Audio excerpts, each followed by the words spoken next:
And there was a guy sitting there, he was an American. And I started mentioning, you know, I said, you ever seen any Yetis up there? And there was an American guy there, and he says, well, you guys can say what you want. He said, but I'm gonna tell you something. He said, I was hunting just on the Canadian-Montana border, like just across the border. Yeah. And he says, I shot a huge Sasquatch. He said, and I nailed it. I dead centered it. He says, that thing rolled, got up and ran. He says, and I never found it. He said, I never seen anything so tough in my life. And they're like, yeah, right. He says, you can say whatever you want. He says, I saw it. He says, and I blasted it with my .338. He says, and it got up and ran away. And I never found it. Jesus. And there I was, just in the middle of Austria. That's like, and you get a story like that. And the guy was telling the God's honest truth because he was an international hunter, and he just happened to be there in that booth. And he told me that story. Hey everyone, welcome to episode 3 of Boots on Bigfoot. We're continuing with the footage from my recent trip out to the Alberta habituation site. This is the famous tree structure site, and it's one of the most active Bigfoot hotspots in North America. You can see here there is a strange, out-of-place tree structure. There's a massive log shoved up in between these other trees, and it's just kind of hanging there, you know, a pretty decent height. This structure has been there for a while, actually. For a very long time. I've just never filmed it up until this point, and we just stopped by to have a look at it, to get some footage of it, some photographs. And it is weird, it is peculiar, it stands out, and it could be something natural. However, there's such a high concentration of these really random, bizarre, out-of-place tree structures that it's probably, you know, directly linked to all the other ones. So in my last video I featured a structure that I'd never even seen before. I didn't even know it was there. And in this one, we have one that is well known. It's like right on the edge of the road, but I just never featured before. And you know, you can see it's quite a substantial tree, and you know, it's kind of hard to come to a conclusion as to what did this. Still, I couldn't explain. You think that branch that's kind of holding it in place is growing around it? Really growing around it, yeah. I don't know how old it is. It looks old as hell, so I would say it's But you think the tree would have like that thing would have just rotted out and kind of fell? Because it's kind of you know, like it would have split in half where the thing is. Yeah, well, we saw that a couple of times up there. A bit further up, we saw a couple of structures like that, and you could see blatantly where the rotten branch had literally snapped in half. But I mean, with these resinous trees, I mean, it could last for ages.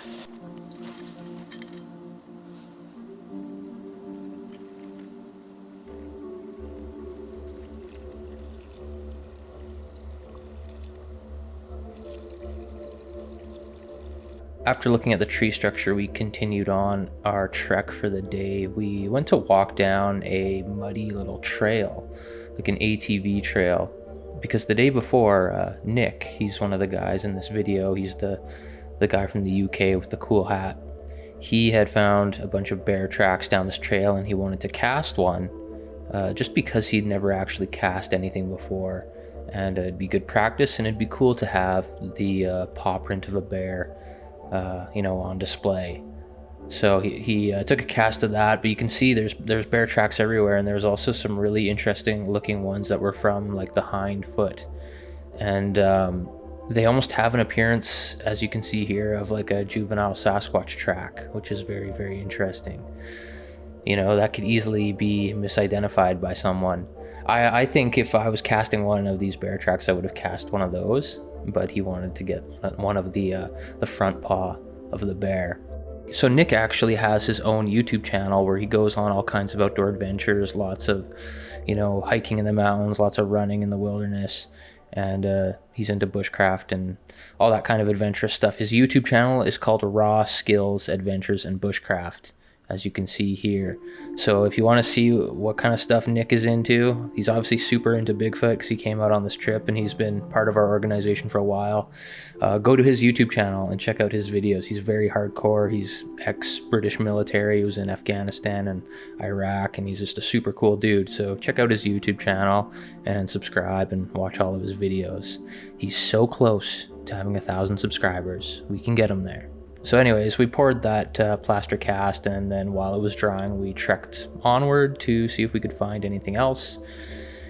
And these ATV trails are awesome. They're the perfect place to find tracks of any kind. Like, these trails in this area should be constantly, they should be constantly traveled down just to see if there's anything new. Like, if you did that daily, if you stayed out of this area for a week or however long, and every day you walk down these ATV trails, you know, the odds of finding something are really, really, really good.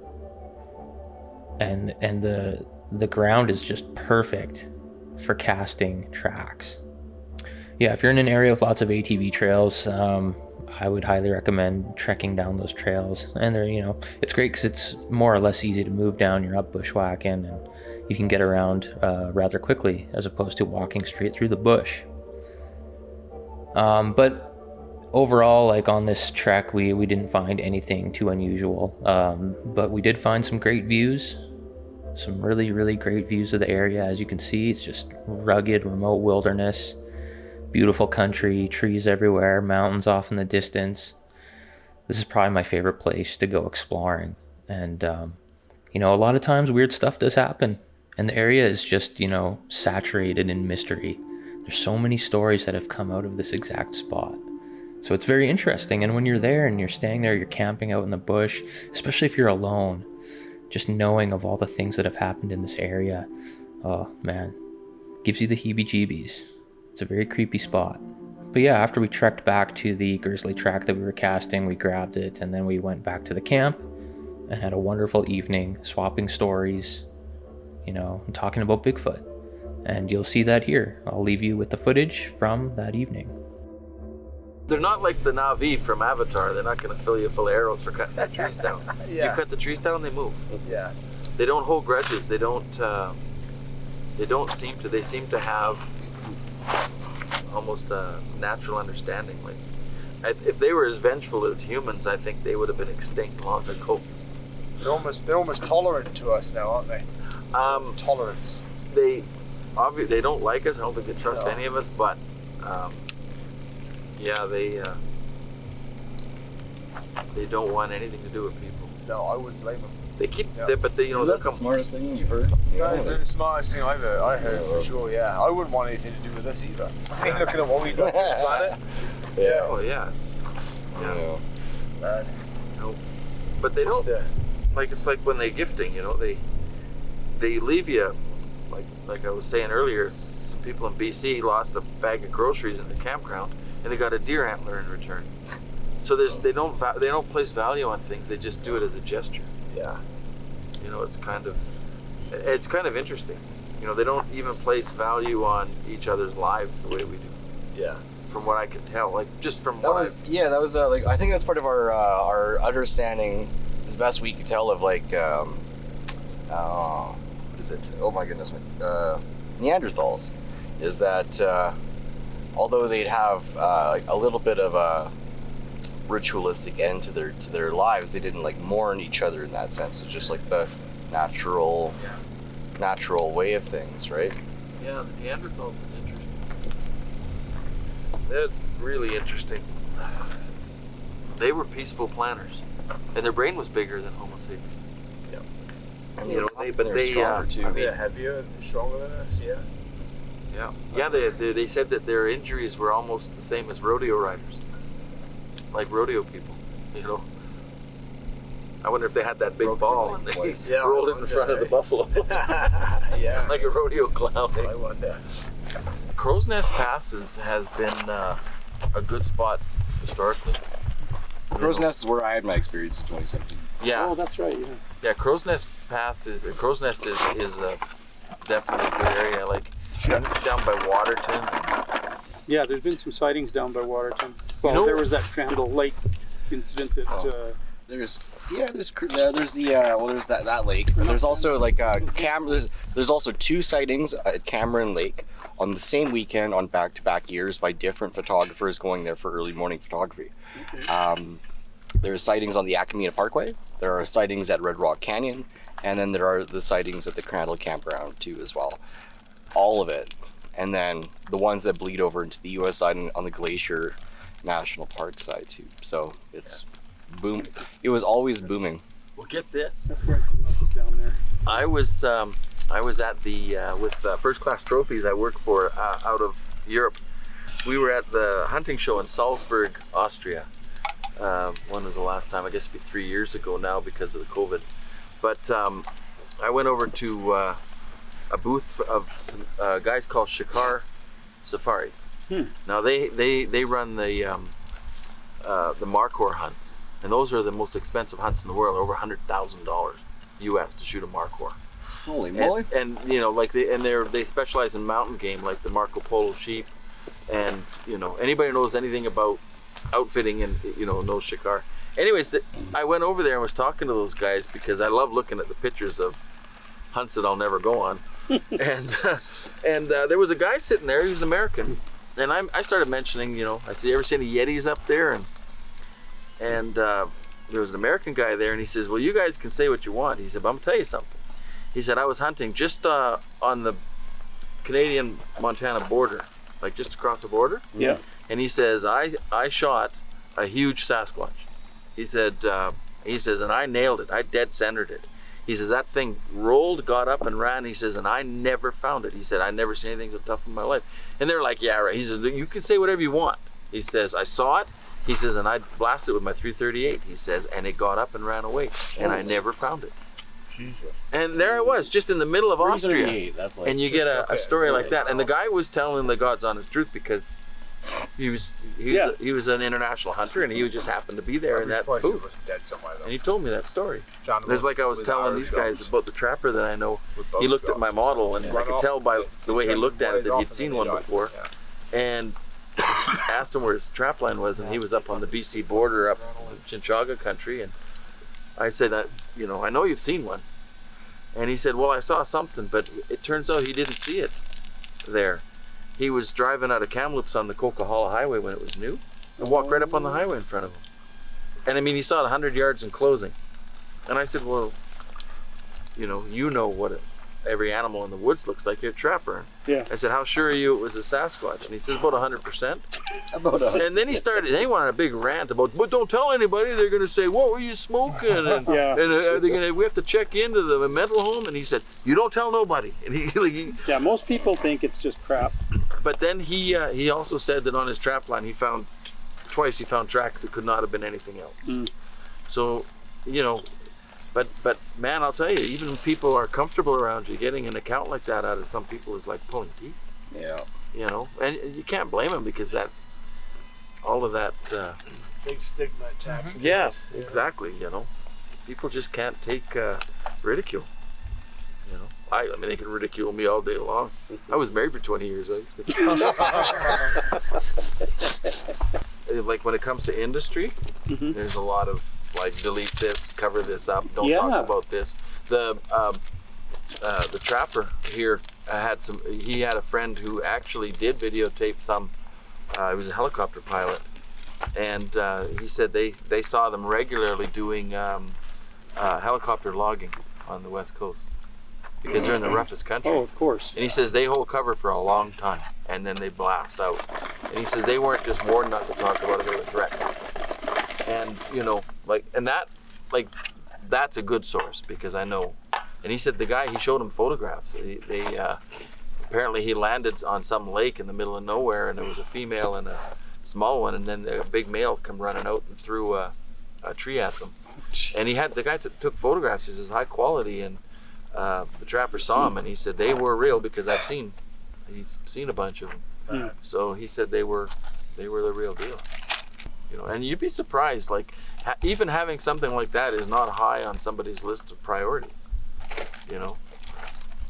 I'm still tracking down a piece of videotape out in Edson that a guy's got one walking on the highway in Swan Hills, and it's good enough apparently he showed it in his in the dealership that he worked to put it on the screen, and everybody made fun of him, so he took it down. But now the video is obsolete, so we're trying to get the tape from him and having it put into digital form. Yeah. But guys, you know, you'd be surprised what people have time and what they don't have time for. Even something like that, you know. And he saw it not far from where I saw mine. Some of these locations So- make sense. Eh? Chase down leads like this all the time. But, So do you think the adult male that used to be in this area, do you think he still hangs around? Or do you have any idea? well, there was a bunch of them here, Oh, okay. but there was that one, the one that they encountered. Yeah. Yeah, he's not a very pleasant guy. I was here with Aaron, and we had 2 trucks here. We were each sleeping in our trucks, but it rained from the time we got here in the afternoon till about midnight. It was raining, just pouring. And after it quit raining, I came out and got the fire going and sat by the fire for a little while with Aaron. He was tired, and he finally went back and got in his truck and went to sleep. But I did some knocks on the wood pile over here, and I also did some whistles. I've heard them whistle here. And I was just sitting here by the fire, literally right here, and I did a couple of whistles. And about 30 seconds later, right over there in the trees, snap! Yeah. Like it wasn't a deer stepping on a twig. It was. Yeah. It was a big snap. Yeah. And I ran back to the truck and grabbed my thermal, came back here. I pounded on the door and said, "Aaron, get out of here." Grabbed my thermal and started scanning, and whatever had made the snap was gone. But after I heard you talk about the male being aggressive, I thought, I wonder if I accidentally called him in. Yeah, there was a really big one spotted just up here, and he is big. And he's not friendly, I know that. Really can't say much more than that. Yeah. What happened with it was almost like they gather here before they go into the mountains for the winter. All of the activity seems to be around the end of October, November, and there seems to be a bunch of them, because the trapper told me that he was on one trail and a big female walked out with a young one, and the young one was a really young one. It was on all fours. Then another mature female walked out with a adolescent that appeared to be injured. So it was 2 females, 2 young ones of different age, and they were right there on the trail. He saw them clearly. And they're almost always in single family groups. And so I know a guy in Idaho who's found big structures like here, and it's the same thing. It seems like they gather there in the fall. And you know, if you look at the reports, there's an awful lot of activity in that October, November. And see, the thing is that the people, you know, everybody says, well, you know, maybe they're doing this or maybe they're doing that. Look at moose, for example. You know, the reason you see a lot of moose in September, late September, beginning of October, is because they're moving, because it's the rut. So they get hit by cars, you see all kinds of them, then you can come out 3 weeks later and barely see a track. It's because they're not moving. So there must be something that they do seasonally that has them moving at that time of year. It doesn't have to be necessarily, breeding season or anything like that, because if they're a hominid, they probably can breed at any time. But it would make sense from a survival standpoint if they bred in the fall, so they could birth in the spring. Depending on what do they have a 9-month gestation? Yeah, who knows? Well, it's probably in the 8 to 10 month range. Yeah, you would think so. How much are other primates? I don't know about gorillas or chimps. You know, like where there's a cold winter. You know, in places like Africa, they can pretty much close breed to all year round. Yeah, because they're close to the equator, they don't get a lot of season change. So, you know, when you're talking about any kind of a primate that lives in a cold climate, you're literally talking about snow monkeys. In Japan, that's about the, you know, I always thought it would be interesting to look into them a little bit more, because it might give you a window onto, you know, I read something saying that primates don't have 2-stage fur, except for the snow monkey does. And so then I ended up getting a snow monkey from the zoo, a big male. They do not have 2-stage fur. They only have 1-stage fur hair, just like the Sasquatch and all the other primates are purported to have. Right. You know, but you can see that this, like obviously the morphology of the foot's going to be similar. You know who you want to look at these. Look at this. Probably Jeff. Yeah, and him, or even somebody who's a foot doctor. Anyway, this is a human footprint for sure. Yeah. And you look at that and compare it to this. The one thing that really got my attention when I started comparing this was the width. The width, yeah. Of the ball of the foot. I can see that right away. Yeah. It's like, holy crap, those are wide. Yeah. And the toe flare. There's a bit of curl on the toe there, but I did a little after I casted these, and I went home and started doing a little look on the internet, and it said you can tell somebody who never wears shoes in the out of doors because their toe doesn't have that curve to it. Yeah. Their toe will stick out. Well, you can see this, you know, and then here. Yeah. This is a Well, human. even all of these, you can see that the toes, like, look at how close together they are. Even I look at my own feet, your toes form together. They got grooves where the other one fits, right? And these all. But you got to clip your nails. This is a human foot. Yeah. Width is not a big deal. Yeah. It's the issue of the width relative to the length. Like these are, it's like they're short and stocky. Yeah. Yeah, the morphology is definitely different. So yeah. It had snowed, and so once the snow melted, the tracks weren't perfect, but not bad. You can see the way the toe goes out. If you look at a human foot from wearing shoes, the toes are curved in, and you get a certain shape to the foot. Now this was only 9.5 inches long, and there were 2 or 3 tracks that were only 8 inches long. So as he was saying, maybe it was a couple of young ones, a couple of siblings. I don't know. I'm still. That's interesting. Yeah. Still learning and observing. Oh, I was going to show you where these tracks were found. Yeah, this was April. No, this was. No, that'd be nuts too. This was. Let's see, how long ago? Yeah, this was April. Yeah, see, summertime I would say potentially. Yeah. Now you get those guys out there that just want to go barefoot. We were out there going fishing in the summer, and we saw a couple of tracks that looked like that. Yeah. And my buddy said, "What do you think of that?" And I said, somebody's just been out here walking around in their bare feet. Of course. But when the conditions are like this, then all of a sudden it's like, wait a second, this doesn't make sense. Yeah, Nobody's going to be out here in their bare feet. No, definitely not. That's pretty crazy. Ice cold mud in your bare feet. And the river, you couldn't get down, actually couldn't get right to the river. So it's not like somebody was going down to wade in the river or something insane like that in these conditions. No. Yeah. And the prints look fairly fresh, eh?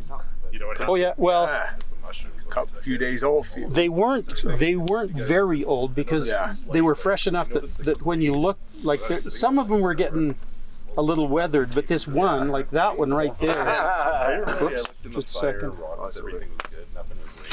Oh wow. Yeah, that's crazy. That's pretty well defined. Yeah. And because like we checked the whole trackway, you can tell from the variations in the softness of the mud that this was not somebody out there trying to prank somebody by using an artificial footprint. No. Sit down and make it. No. So well, I don't know. I walked over just now. That's human. That's human Straight sure. off the bat. Yeah. As you can tell. Yeah. And you can see when you. Let's kind of see if we can get these organized. Okay, so maybe do the better ones. Okay, so this would be right foot and left foot because they're flipped. You only got one hand. You'd start to sell. When you compare the anatomy, you can see how the shape, the foot is shaped around the toes, the way it's curled in. The little toe is curved in, whereas here you can't see it that well, but the little toe is kind of by itself, and it's small, but it doesn't have the same curve that you see with a human that's been wearing shoes. So No. I don't know. Yeah. Is that Ultracal casting material? No, this I couldn't find any Ultracal. All I used was plaster of Paris, so they're not very strong. Oh, they seem pretty solid to me. Yeah, I gotta pull mine up in a minute. So I'm a dentist. the rest of us, we were just coming back from sandblasting, and the guys here were just like, we just had some activity. So anyway, the next day we were wandering just down here next to the stream, and we found firstly 2 prints in the mud, just literally something crossed over the stream, and just right foot, 4-inch heel indent, toes, and the next foot came across this way. You could see blatant footprint, Or like when she gets and then like there was a a broken it's a stick in the hanger middle of and it. Just, and then we followed those back, and you can see footprints in the moss. More footprints in the moss, and then this berm here, it had hidden behind the berm, and there was a knuckle print and plus a handprint on the berm. Yeah, you're serious. Nobody had any casting material, because we could have cast that footprint over there. It was about 15 inches long too. So We tried this forever here. everyone's ready this time.